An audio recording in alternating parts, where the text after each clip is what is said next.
Viewers, before we dive in, drop your location and local time in the comments. I'm always curious where and when these stories find you.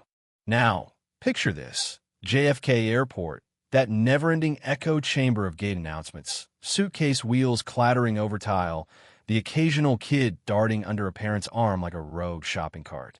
But tucked into one of those cold, shadowy corners by a floor-to-ceiling window sat Amira, her back against the wall, knees pulled up tight, and two tiny shapes pressed in her side under a thin, pale blanket. 6-year-old Io and little Benny breathed slow against her chest, their mismatched socks peeking out from unraveling hats, like some thrift store fashion experiment gone wrong.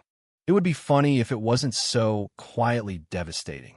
Her eyes were closed, not in sleep, but in that bone-deep exhaustion you can't fake 2 straight days without rest, the kind that makes every sound feel like it's happening underwater. Hunger gnawed at her stomach. Her throat felt like sandpaper. Those kids weren't hers by blood, no. She'd found them abandoned in a Nairobi alley when they were barely a week old, wrapped in scraps of cloth and silence. She'd been a young clinic worker then, barely able to feed herself, but she'd taken them in anyway because, well, love first. Always love first. Years later, chasing stability, she'd crossed oceans to work as a live-in maid for the Langston family in Manhattan.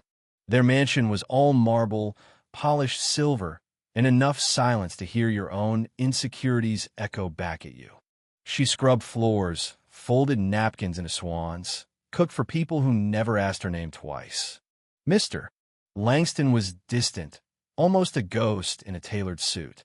His wife, Meredith, was the opposite, always talking, always watching, especially when a diamond necklace went missing. Accusations flew like airport gossip loud, relentless without proof. No one searched the daughter's room, where the necklace eventually turned up because by then it was too late. She was fired, dignity stripped like bed linens after checkout, and tossed into a freezing rain with the twins and nowhere to go. Weeks of couch surfing, shelters, job applications swallowed into silence. Her savings? Gone bent on food and bus fare. So when she spotted a standby ticket to Nairobi, she grabbed the last of her cash and headed here only for the flight to be delayed, then canceled. No hotel, no card, no safety net. People passed her that night without stopping. One guy even took a photo like she was a street performer in the poverty category. And then shiny black shoes stopped right in front of her.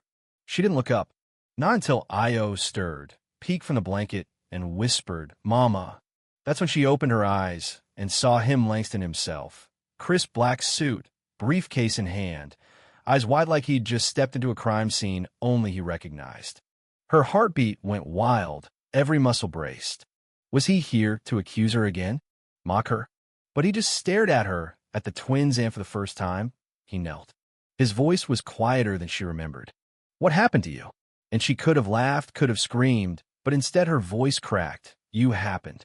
Silence settled between them, thick as the terminal air right after a delayed boarding announcement, people still moving around them, dragging carry-ons, hunting for power outlets. But somehow their little corner felt cut off from all of it. Langston's face tightened, like the weight of her words landed somewhere he hadn't expected, and for the first time in all those years he looked her in the eyes without that glazed, polite distance. The twins shifted under the blanket, a soft shiver running through them. His gaze followed the movement, and something in his jaw eased. Then, without another word, he reached into his coat pocket, not for a wallet, not for a phone, but for his boarding pass. He slipped it back into the pocket like it suddenly didn't matter, stood up, and said, "Come with me." Amira blinked. "What?" "No." Her laugh was sharp, humorless. "You think one sorry in a hotel room fixes what you did?" "I know it doesn't," he said, low but steady. "I'm not here to fix anything. I'm here to take responsibility if you'll let me." Io tugged at her sleeve, voice muffled. "Mama, I'm cold." And just like that, her argument tangled in her throat. She saw his little fingers trembling, his lips dry and pale, and when she looked back at Langston, she didn't see the employer who'd turned his back, just a man staring at the wreckage he'd helped create. Still shaking, she got to her feet, holding the twins tight. He stepped forward, briefcase in one hand, offering the other to steady her. She didn't take it, but she walked with him anyway. They moved through the terminal in silence. She half expected him to vanish at the exit, but instead a black sedan pulled up. Langston handed his black card to the driver. "Anywhere you want. Any hotel. You and the kids know conditions." She didn't say thank you. Not yet. The ride was awkward, clutching the twins like they might be taken, him scrolling his phone like every tap mattered more than it did. At the hotel, he booked 2 rooms without asking, one for her and the kids, one for himself. The warmth inside hit her like a tidal wave. The twins' eyes went wide at the chandeliers, the gold trim, the endless carpet. She tucked them into a queen bed, sat on the edge, still unsure if this was charity, guilt, or some strange power play. A knock at the door made her tense. Langston stood there with 2 paper bags. "Food," he said, setting them down. "Didn't know what they'd like, so I got everything." It was absurd, this man who once breezed past her in marble hallways, now looking almost sheepish with chicken nuggets and rice pudding in his hands. The twins devoured the food, little shoulders relaxing for the first time in days, and when they finally fell asleep, the room was filled with that warm, rhythmic quiet only safe children have. Langston stayed by the door, almost like he needed her permission to speak. Finally, he said, "You were right." Amira didn't answer right away, just folded her arms, her back straight like she was holding the whole conversation at arm's length. "About what?" she asked, though the sharp edge in her voice already knew. "I let Meredith poison the way I saw people," he said. "I let her anger become the law in our house. I didn't question her, because questioning her meant facing the truth about what I'd built: power, image, control."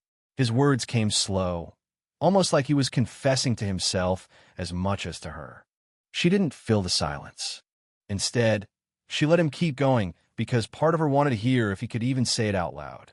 "I never asked about your story." "About them." He nodded toward the twins. "I didn't know you sold your wedding ring to get them tickets." Her jaw clenched. "I gave everything to give them something. And your wife took what little dignity I had left. I was nothing in that house." "You were never nothing," he said, leaning forward. "But I treated you like you were. I know that now. I don't expect forgiveness." Then he reached into his coat and pulled out a thick folder, sliding it across the table toward her. Inside 2 trust documents already signed. Education funds, health coverage, college accounts irrevocable. "I don't want anything in return," he said quickly, as if afraid she'd closed the folder before seeing it all. "You shouldn't have had to carry that alone." Amira stared at the papers, then at him, then back at the twins sleeping under soft covers instead of an airport floor. "Why now?" she whispered. "Because I finally saw them," he said, his voice almost breaking. She turned away, blinking hard. "I still don't forgive you," she said finally. "I understand, but thank you for seeing them." He nodded. She pulled the blanket higher over the twins, then looked back at him. "You can start by helping others like them. Not with money, start with your eyes, with how you see." "I will," he said. "I already started." And so they sat, in a strange quiet that wasn't quite peace, but wasn't war anymore either. She held the trust papers, real and solid, in her hands. For the first time in years, her breath came easier, not because the story was over, but because she wasn't invisible anymore. As night deepened, the suite felt almost like a world apart, the city outside a muffled hum beyond the glass. The glow from the lamps cast soft halos over the twins, and Amira stayed awake just to watch them safe, warm, untouched by the cold floor they'd left behind. The past wasn't erased, and the pain wasn't gone, but somewhere between the airport and this room, a broken chapter had quietly closed, leaving a page blank for whatever came next. The hours slipped by, and the city lights outside turned from sharp white to that sleepy amber that makes everything look softer. In the suite, the air is still except for the faint hum of the heater and the steady breaths of the twins curled together under the heavy blanket. Amira sits in the armchair now, the trust papers resting on her lap, her fingers brushing the embossed edges every so often, not out of doubt, but to remind herself they're real. Langston hasn't returned since stepping out earlier, and she isn't sure if she's relieved or disappointed. It's easier to think when the room is quiet. She notices small things: the faint scent of the hotel soap on the kids' skin, the way their hats, now discarded on the nightstand, look softer in this light, as if they belong to some gentler story. Her thoughts drift not to the years in the Langston mansion, but to the alley in Nairobi where she first found them, the clinics peeling paint, the bus rides through dust and heat, her own younger face staring back in the window's reflection, already deciding to choose love first. Always love first. She leans back, the armchair creaking softly, and for the first time in months, she feels the possibility of tomorrow without dread. The heater's hum blends with the muted city beyond the glass, and her eyelids grow heavier, the edges of the room blurring. When she finally lets them close, it isn't from exhaustion, it's because, for once, she trusts the night to pass gently.